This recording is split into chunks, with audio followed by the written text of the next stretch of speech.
Hello student. In today's session, we will discuss about laws of chemical combinations, Dalton's atomic theory, atomic and molecular masses, which is given in chemistry for class 11. We are going as per the NCERT syllabus rationalized for the year 2023-24. All the points discussed in this lecture are very important. Please note down very carefully as the same will help you in your examinations. Let us start. Laws of chemical combination. The combination of elements to form compounds is governed by the following 5 basic laws shown on your screen. First law, law of conservation of mass. Second one, law of definite proportions. Third one, law of multiple proportions. Fourth one is Gay-Lussac's law of gaseous volumes. Fifth one is Avogadro's law. So all the 5 laws are important. Law of conservation of mass. This law was put forth by Antoine Lavoisier in 1789. He performed careful experiment studies for combustion reactions and reached to the conclusion that in all physical and chemical changes there is no net change in mass during the process. Hence, he reached to the conclusion that matter can neither be created nor destroyed. This law is called law of conservation of mass.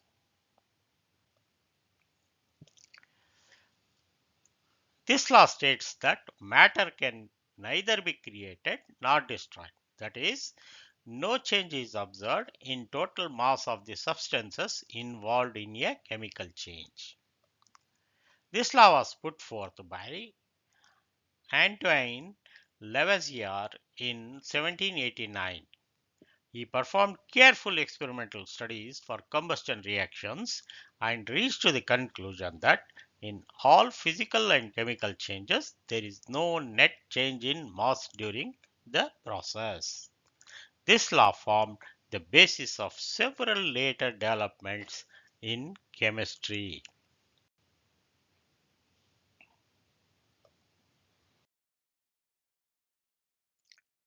Next, a law of definite proportions. This law was given by a French chemist, Joseph Proust. He stated that a given compound always contains exactly the same proportion of elements by weight. Please note, same proportions of elements by weight. Proust worked with 2 samples of cupric carbonate, one of which was natural origin and the other was synthetic. Let us state the law first. This law states that the ratio of the masses of elements in any compound is constant regardless of its preparation. That is, a given compound always contains exactly same proportion of elements by weight. Please read it again and underline the word by weight. This law was given by French chemist Joseph Proust. He stated that a given compound always contains exactly same proportion of elements by weight.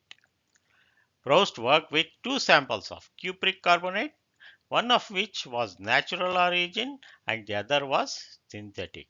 He found that composition of elements present in it was same for both the samples. Thus, he concluded that irrespective of the source, a given compound always contains the same elements combined together with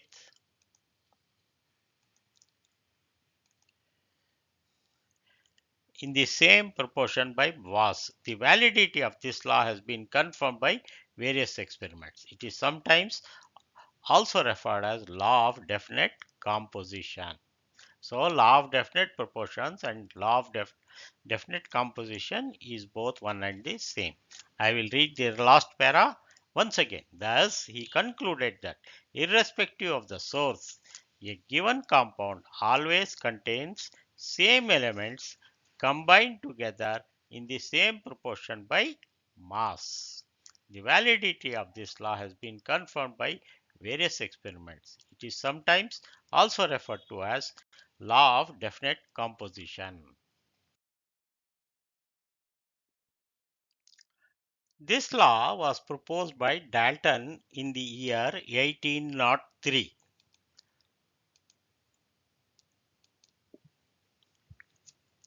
According to this law, if two elements can combine to form more than one compound, the masses of one element that combines with a fixed mass of the other element are in the same ratio of small whole numbers.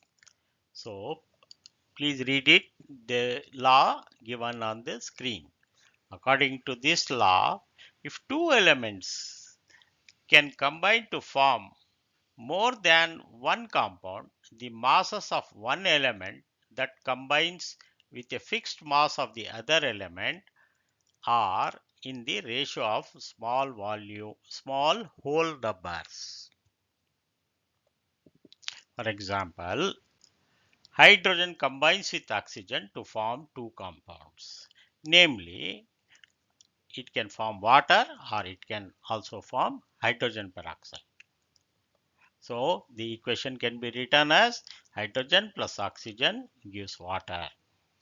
That means 2 grams of hydrogen plus 16 grams of oxygen gives 18 grams of water. And another one is hydrogen plus oxygen gives hydrogen peroxide.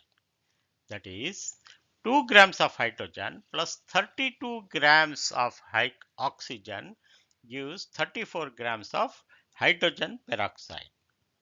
Here the masses of oxygen in the first case is 16 gram and in the second case it is weight of oxygen is 32 gram, which combines with a fixed mass of 2 grams in both the cases. Bear a simple ratio 16 is to 32 or 1 is to 2. This law was proposed by Dalton in 1803.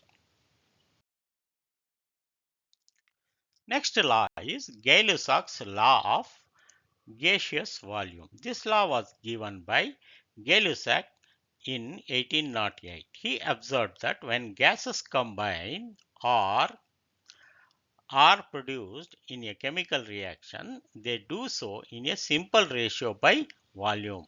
Underline the letter volume, provided all the gases are at the same temperature and pressure. So, here he has added for gases, it should be at the same temperature and pressure.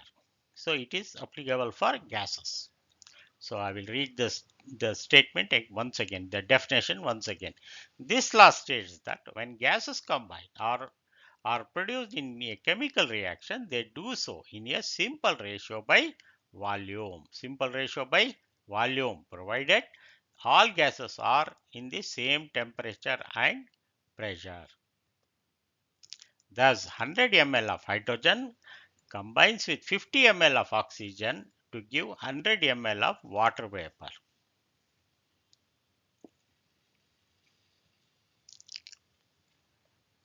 So, hydrogen plus oxygen. Here previously we took 2 grams of hydrogen and 16 grams of oxygen for forming water.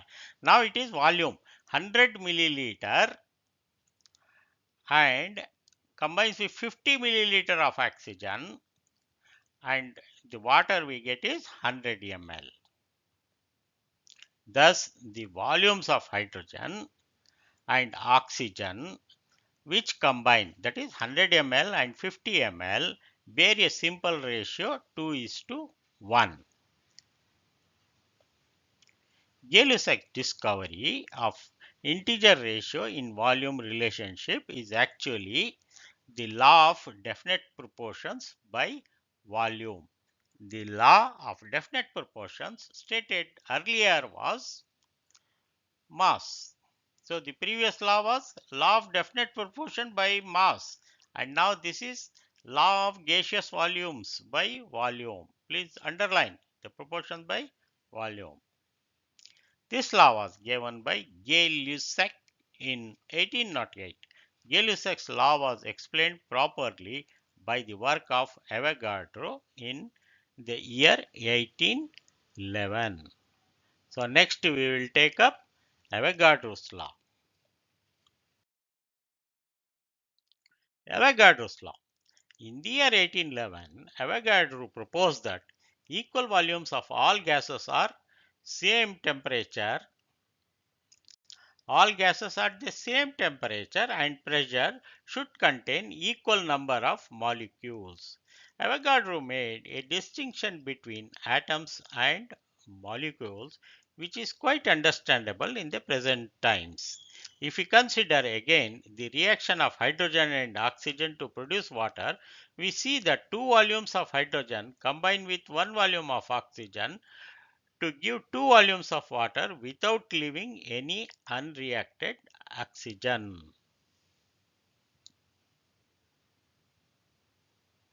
So let us write the statement once again.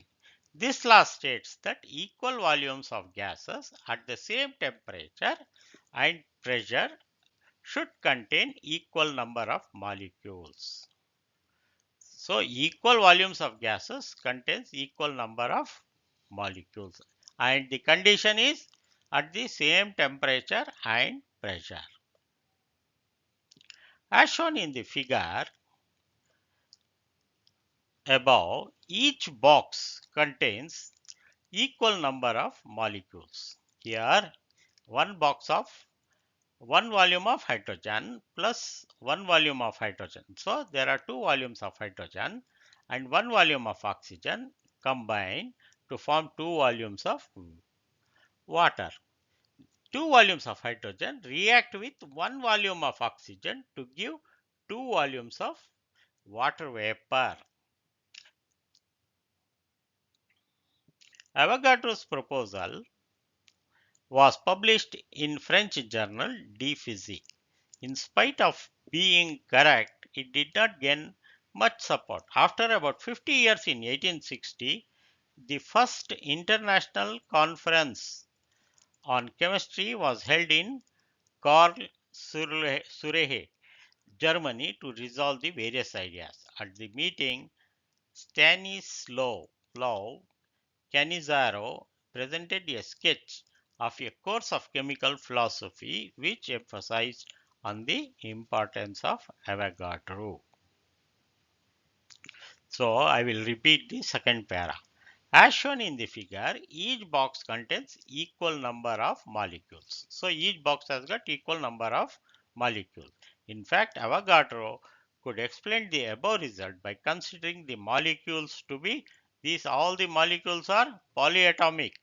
If hydrogen and oxygen were considered as diatomic, as recognized now, then the above results are easily understandable.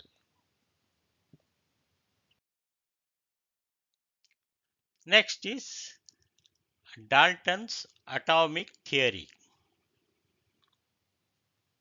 Although the origin of the idea that matter is composed of small indivisible particles called atomio, meaning indivisible, dates back to time of Democritus, a Greek philosopher, that is, who lived between 460 to 370 BC, and it again started emerging as a result of several experimental studies which led to the laws mentioned above, that is, 5 chemical reactions.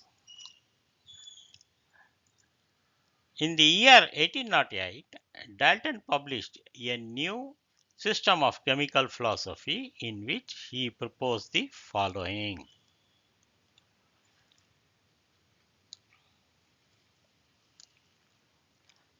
Number one, matter consists of consists of indivisible atoms.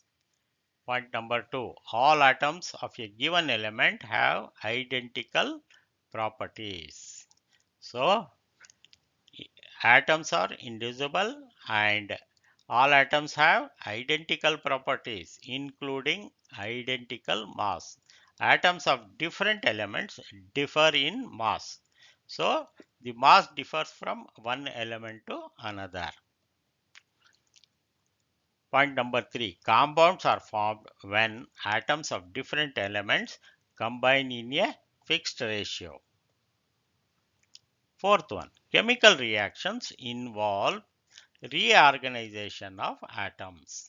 These are neither created nor destroyed in chemical reactions. So, chemical reaction is nothing but reorganization of atoms.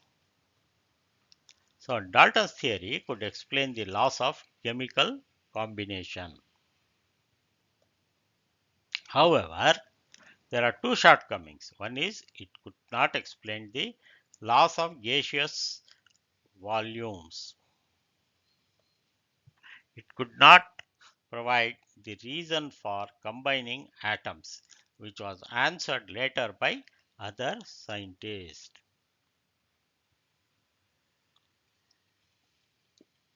Next, we will take up atomic and molecular masses. Atomic and molecular masses. After having studied some idea about the terms atoms and molecules, it is appropriate here to understand what do we mean by atomic and molecular masses. Atomic mass. The atomic mass or the mass of an atom is actually very small because atoms are extremely small. Today we have sophisticated techniques like mass spectrometry for determining the atomic masses fairly accurately. But in 19th century, the scientists could determine the mass of one atom relative to another by experimental means, as has been mentioned earlier. Hydrogen, being the lightest atom, was arbitrarily assigned a mass of 1 without any units, and the other elements were assigned masses relative to it. However, the present system of atomic masses is based on carbon-12 as the standard and has been agreed upon in the year 1961. Here, carbon-12 is one of the isotopes of the carbon and can be represented as 12C. In this system, 12C is assigned a mass of exactly 12 atomic mass unit, that is AMU, and masses of all other atoms are given relative to this standard. So let us define one atomic mass unit. One atomic mass unit is defined as a mass exactly equal to 1/12 of mass of carbon 12 atom. So 1 AMU is equal to 1.66056 into 10 to the power of minus 24 grams. That is 1 AMU is equal to 1.66056 into 10 to the power of minus 24 grams. So mass of an atom of hydrogen is equal to 1.6736 into 10 to the power of minus 24 grams. So thus, in terms of AMU, the mass of hydrogen atom equals 1.6736 into 10 to the power of minus 24. This term, this value divided by 1 AMU, that is 1.66056 into 10 to the power of minus 24 grams. So it is shown as a ratio. Now that is relation. That simplifies it as 1.0078 AMU. That is approximated as 1.0080 AMU. Similarly, we can calculate for oxygen. Previously, we calculated for hydrogen. For oxygen, 16 isotope oxygen dash 16 O, the atom would be, the mass of oxygen will be 15.995 AMU. So at present, AMU has been replaced by U. That is, instead of writing AMU, we use U, which is known as unified mass. When we use atomic masses of elements in calculation, we actually use average atomic masses of elements. Average atomic mass. Many naturally occurring elements exist as more than one isotope. When we take into account the existence of these isotopes and their relative abundance, that is, the relative abundance is percentage occurrence, the average atomic mass of that element can be computed. For example, carbon has got 3 isotopes with relative abundances and masses as shown against each one of them. So first let us summarize. All atomic and molecular masses are average and relative masses. So atomic mass is equal to average mass of an atom divided by 1/12 mass of an atom of carbon 12 isotope. So therefore, average atomic mass is equal to relative abundance Ra into atomic mass of one isotope 1 plus Ra relative abundance into atomic mass of the second isotope divided by Ra1 plus Ra2. Here Ra means relative abundance. What is relative abundance? We will explain once again. Relative abundance is the percentage of atoms with a specific atomic mass found in a naturally occurring sample of an element. For example, carbon has 3 isotopes as shown below. So the first one is isotope is 12C and it is 98.892% relative abundance. Its relative abundance is for 12C 98.892, whose atomic mass AMU is 12. There is another isotope 13C, that is 1.108, and its atomic mass AMU is 13.00335, and the third isotope is 14C. That is, its relative abundance factor is 2 into 10 to the power of minus 12, and its atomic mass is AMU is 14.00317. So thus 3 isotopes are of carbon are shown on the screen, in the table on the screen. So let us calculate the average atomic mass of carbon from the data above. So we have multiply relative abundance into atomic mass, that is divided by 100, 98.892, because it's a percentage, it is divided by 100.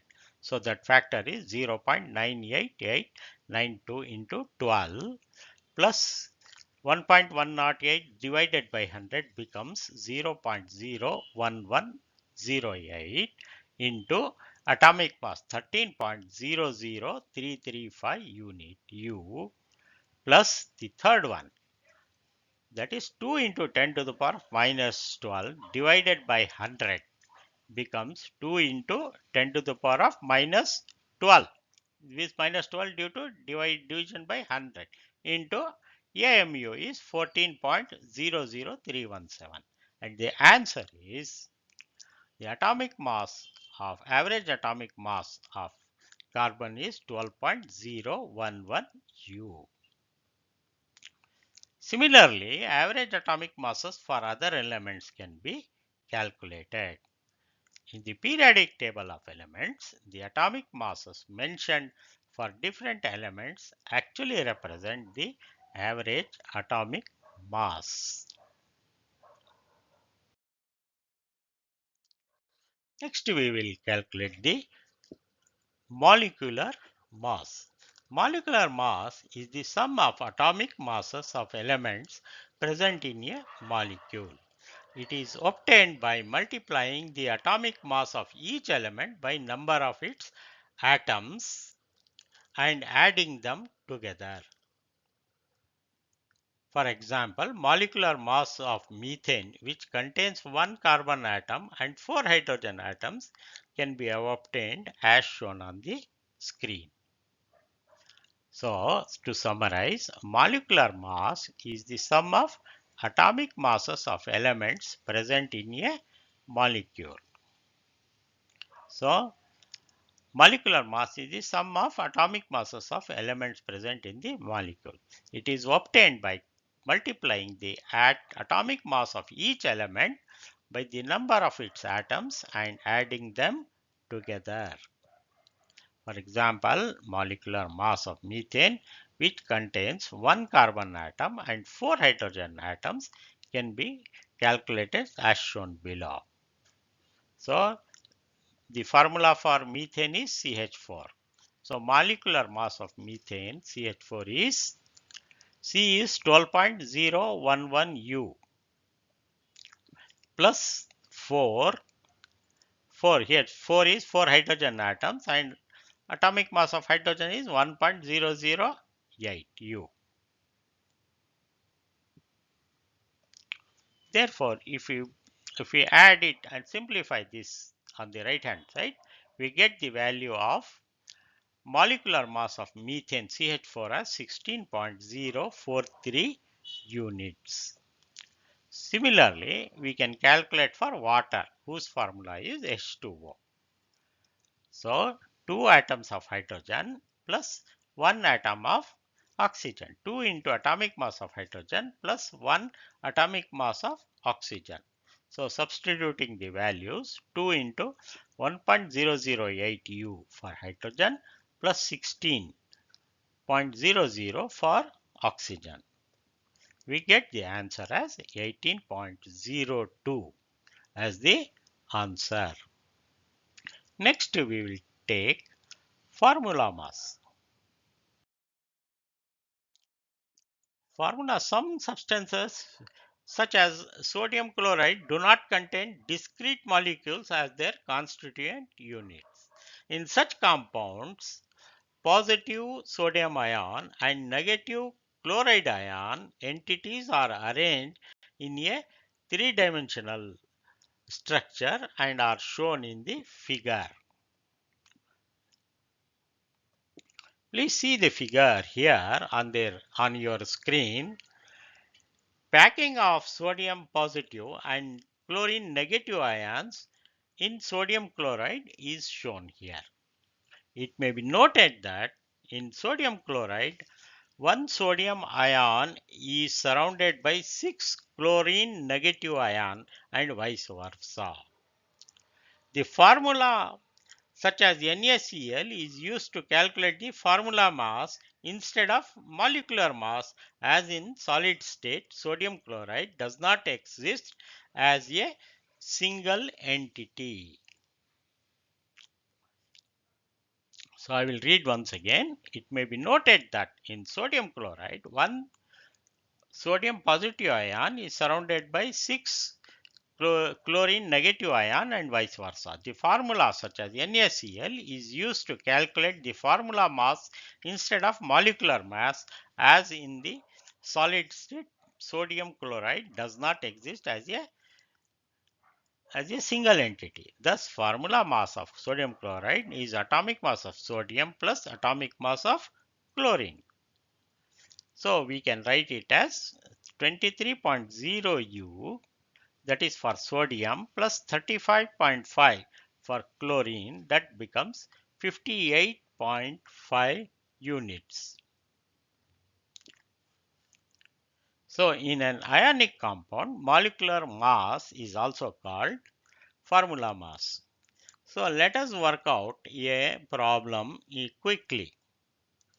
Calculate the molecular mass of glucose C6H12O6 molecule. Answer. Molecular mass of glucose is C6H12O6. So 6 carbon atoms is 6 into 12.011 U, and 12 carbon atoms will give 12 into 1.008 U plus 6 oxygen atoms will give 6 into 16.00 U.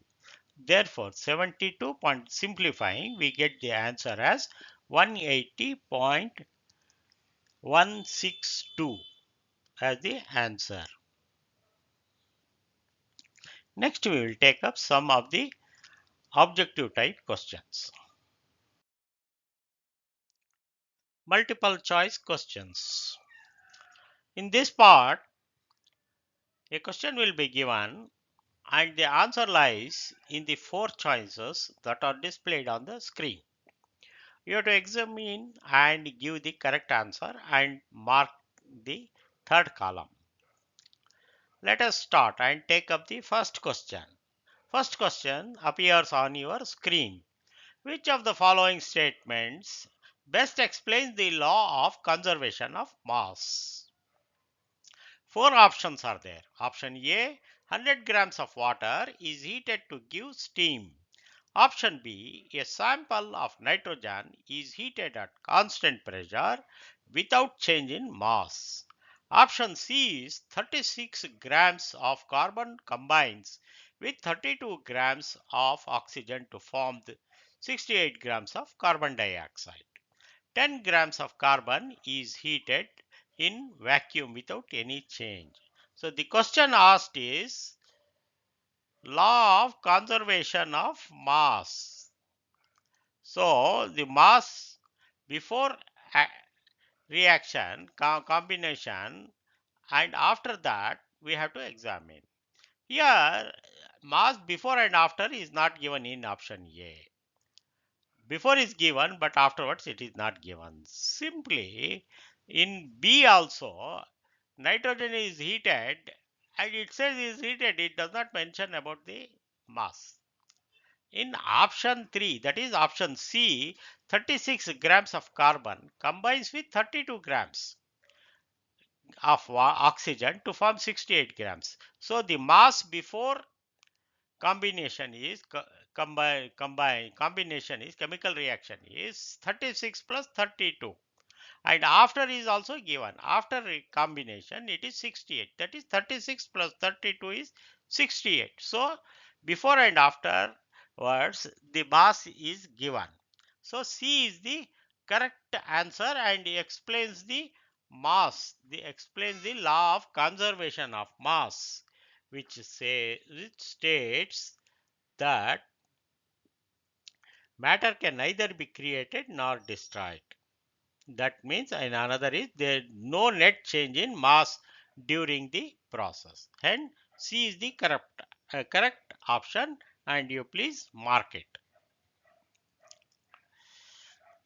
Next question.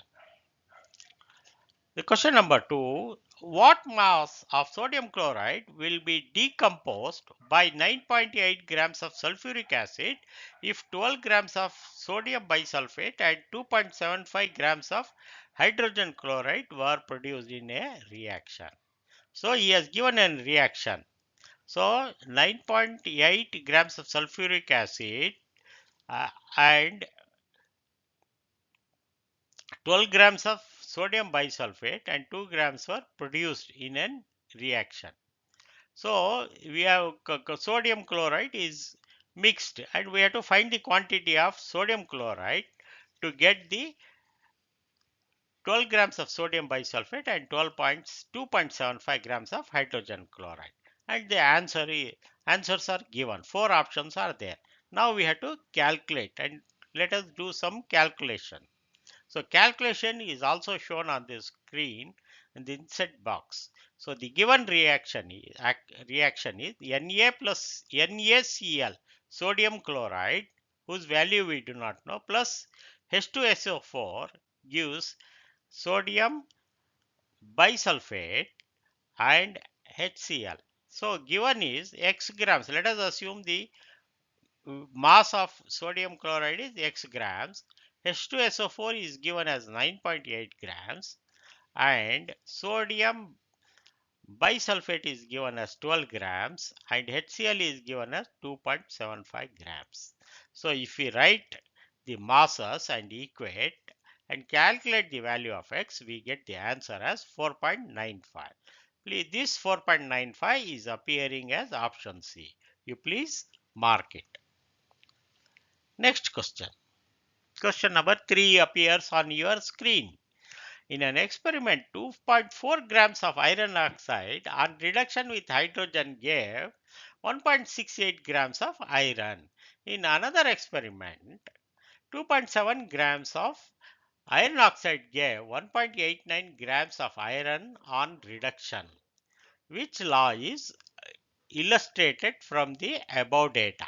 So, two experimental results are given, and as usual, options are also given. So law A is law of conservation mass, law of constant proportion, law of multiple proportions, and none of these. So you have to calculate the mass of oxygen from the first experiment. That is 2.4 is the iron oxide minus 1.68 is the iron. So the balance, if you subtract, we will get the mass of oxygen as 0.72. Hence, in the first experiment, the ratio iron into oxygen is 1.68 divided by 0.72. So, this ratio is, we get 7:3. In the second experiment, in the given question, mass of oxygen is calculated as 2.7 is the mass of iron oxide, and in the after reaction we get 1.89 grams of iron. So if we remove that, we will get the mass of oxygen as 0.81. And as in the case of previous case, the ratio of iron is to oxygen in this case is 1.89 divided by 0.82, that is 7:3. Then the ratio is same in both the cases. Hence, the option B, that is the law of constant proportions, is correct. So let us mark it. Next question. Which of the following chemical combinations is satisfied by the figure? So the figure is shown one volume of hydrogen plus another volume of hydrogen plus one volume of oxygen. It gives two volumes of water vapor. This diagram is shown. So he has given four options. Option A, that the above shown is satisfies Dalton's law or law of multiple proportions. Third option is Gay-Lussac's law of gaseous volume, and option D is law of conservation of mass. Please read once again the question and analyze. So here two volumes of hydrogen combined with one volume of oxygen gives two volumes of water. So two volumes and one volume give the two volumes of water. So this is gaseous. Volume states that when gases combine or are produced in chemical reaction, they do so in simple ratio by volume. So here the option is C.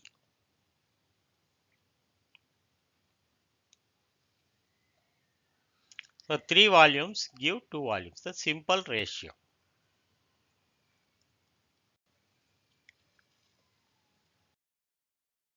Next question. Which of the following statements about Avogadro's hypothesis is correct? Four options are given. You read the fourth option and we will examine. And remember that Avogadro hypothesis is about volumes of all gases and under same temperature and pressure. Hence, answer B is correct. You have to remember Avogadro's hypothesis. The next question. Which of the following pairs illustrate the law of multiple proportions? Option A, pH3, HCl. Option B, PbO and PbO2. Option C, H2S and SO2. And option D, CCU, copper, Cl2, Cu, Cl2 and CuSO4. Let us examine it. We have to see there and examine all. And quickly, in PbO and PbO2, oxygen is 16 grams and 32 grams combined with fixed lead Pb bearing 16 is to 32 or 1 is to 2. That is the law of multiple proportion. Hence, we will mark the correct answer as B. Next question. Which of the following postulates of Dalton's atomic theory explains the law of multiple proportions? Four options are given. You please read all the options. Atoms of two elements may combine with one another to form compounds. Atoms combine in the ratio of small whole numbers to form compounds. Option C is the relative number and kinds of atoms are constant in a given compound. All the above. So, examine all the options and see which one is correct and recall from your memory. And the correct answer is atoms combine in ratio of small whole numbers to form compounds. This is the correct answer.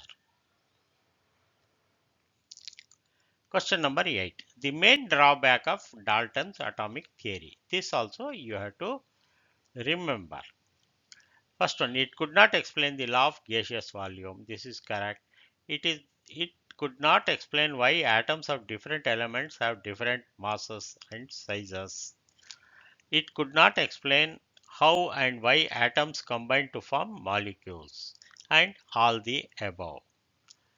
So all the first three are correct. So you have to mark all the above are correct.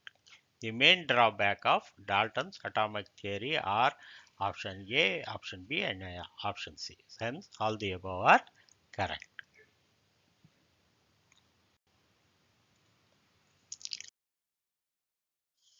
We'll continue with multiple choice questions. Question number 9.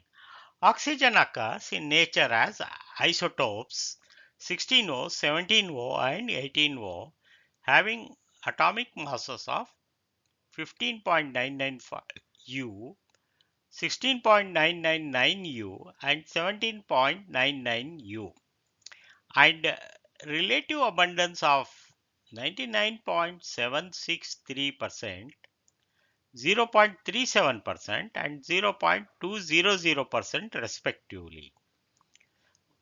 What is the average atomic mass of oxygen? From the given data, we have to calculate the atomic mass of oxygen. You have four options shown on the screen. Answer A is 15.99 U. Option B is 16.999 U. Option C is 17.999 U. And option D is 18.999 U. Now you have to do some calculations and mark the correct answer. So you know average atomic mass is equal to sum of relative abundance into atomic mass divided by sum of relative abundances. See, the values are substituted in the equation shown. Please note down and work out yourself and you will get the answer as 15.999 U. Next question. For every 1337L isotope, there are 335Cl3 isotopes in a sample of chlorine. What will be the average atomic mass of chlorine? Four options are there. Option A 35, option B 37, option C 35.5 and option D 35.6. You have to calculate actually and mark the correct answer. So let us do some calculations. Atomic mass of chlorine is equal to, it is given 335Cl3. So it will be 3 into 35 and 137Cl. So therefore it will be 1 into 37 divided by 3 plus 1, that is divided by 4. That is equal to 35.5. So hence the correct answer is 35.5 and this is given as option C. You please mark it. Next question. Question number 11. Carbon occurs in nature as a mixture of 12C and 13C. The average atomic mass of carbon is 12.011. What is the percentage abundance of 12C in nature? Four options are given. A 88.9%, B 98.9%, option C 89.9% and option D 79.9. You have to do some calculations and find out the percentage abundance of 12C in nature.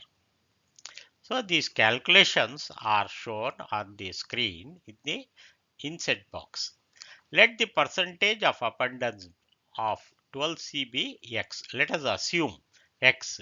So 13C will be 100 minus X because it is a percentage. So therefore 12X by 100 plus the second one is 13C. So 13 into 100 minus X divided by 100 because it is a percentage equals 12.11. That is the average atomic mass of carbon. So simplifying or multiplying throughout, we get 12x plus 1300, 1300 minus 13x is equal to, multiplying the right hand side with 100, 12 into 1201.1. If we solve for value of x, linear equation, you will get x is equal to 98.9%. This answer appears as option B in your options. So please mark it. Option B is marked. Last and final question. Question number 12. Packing of sodium positive and chlorine negative ion in sodium chloride is depicted in the figure.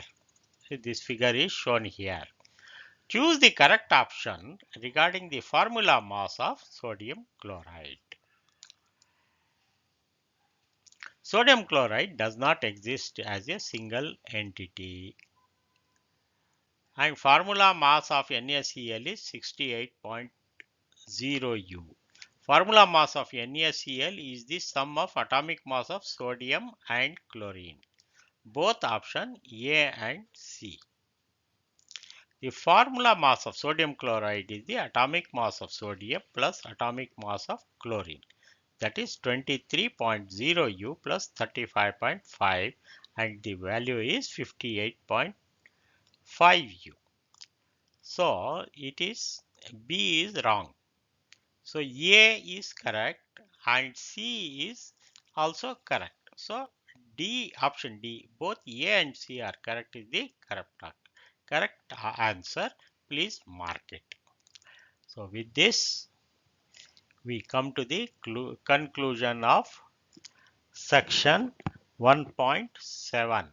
That is 1.5, 1.6 and 1.7. In the next class, we will take up part 4, where we will discuss section 1.8, mole concept of molar masses, percentage composition, and stoichiometric calculation, as well as MCQs of those respective sections. Till then, goodbye.